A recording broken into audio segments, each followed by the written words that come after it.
Welcome to Betrayal Affairs.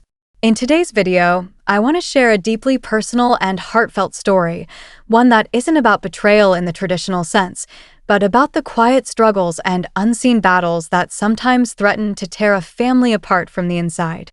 This is a story about noticing what lies beneath the surface, the power of empathy, and how a single moment of understanding can change everything. It all began on a seemingly ordinary Saturday morning in our small, close-knit town of Willow Creek. The kind of morning where the world feels calm and peaceful. Outside, the birds sang their cheerful songs, their melodies weaving through the soft light that filtered through the white blinds of our kitchen window. The scent of freshly brewed coffee filled the air, wrapping the house in its warm, comforting embrace. I was about to settle down with my steaming cup of coffee and the weekend newspaper when a sudden thought crossed my mind. Where was Ethan? My stepson. He hadn't come downstairs yet. For the past 3 years, since his mother's untimely passing, Ethan had lived with my husband and me. He was only 12 then, quiet, shy, and uncertain, navigating the trauma of loss and the challenge of fitting into a new family. It hadn't been easy blending our lives together.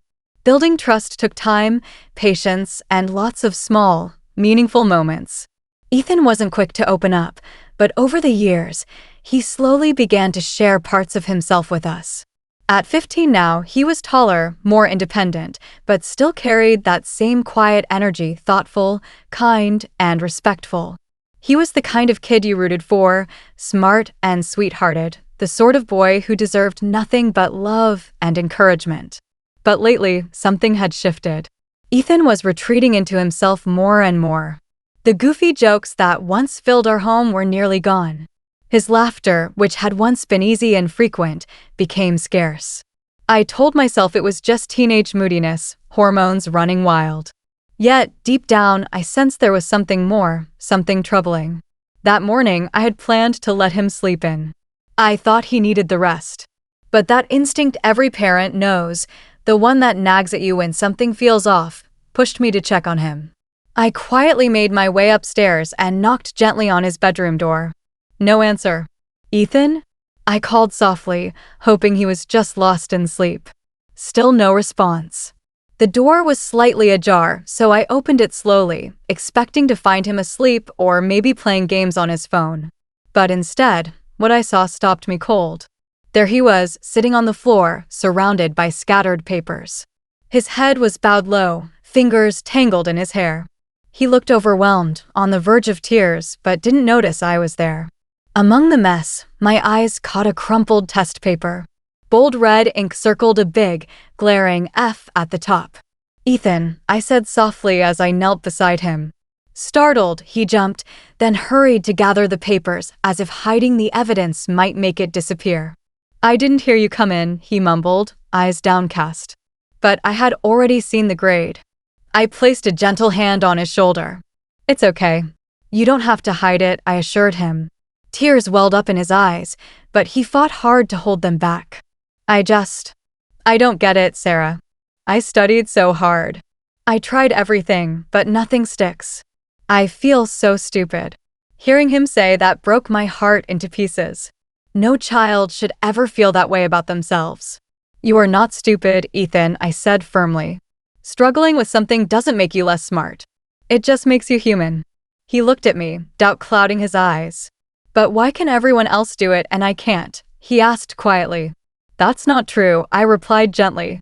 "Everyone struggles sometimes, even if they don't show it. You're not alone." We sat there together on that bedroom floor, and for the next hour, the conversation wasn't about grades or school. It was about how he felt, scared, frustrated, embarrassed. He shared how hard it had become to focus, how reading took twice as long as it used to, and how embarrassed he felt when called on in class. This wasn't just one bad grade, it was a pattern that had been quietly building up inside him for months. Suddenly, everything made sense. The frustration I'd seen while he worked on homework, his hesitation to read aloud, the subtle withdrawal.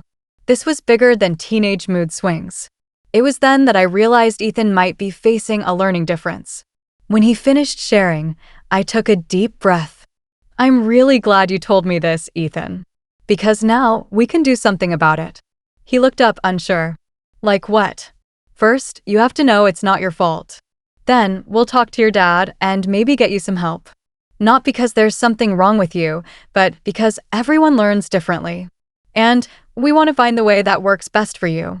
You really don't think I'm dumb? He asked, hope flickering in his voice. I smiled and ruffled his hair. Not even close. I think you're incredibly bright. We just need to find the right tools to help you shine. That moment changed everything. Later that day, we sat down with my husband Mark and told him what had happened. His face showed a mix of concern and pride, proud that Ethan was opening up, concerned about what he was going through. Together, we made a plan. In the following weeks, we arranged for Ethan to be evaluated by a specialist. The diagnosis confirmed what we had suspected. Ethan had dyslexia, a common learning difference that affects reading and writing skills. When we shared the news with him, he was quiet at first. So, I'm not broken? He asked. No, sweetie, I said softly. You're just wired differently. And now that we know, we can work with it. We enrolled Ethan in a learning support program at school. His teachers were informed and trained to help him succeed. At home, we created a quiet study corner, stocked with audiobooks and reading apps designed for dyslexic learners. The road wasn't easy. There were still days filled with frustration and doubt. But there was also progress, slow, steady, and undeniable. More importantly, Ethan's confidence began to return. He smiled more, laughed again, and even found new interests, joining the school's film club and writing short scripts, discovering a passion for storytelling.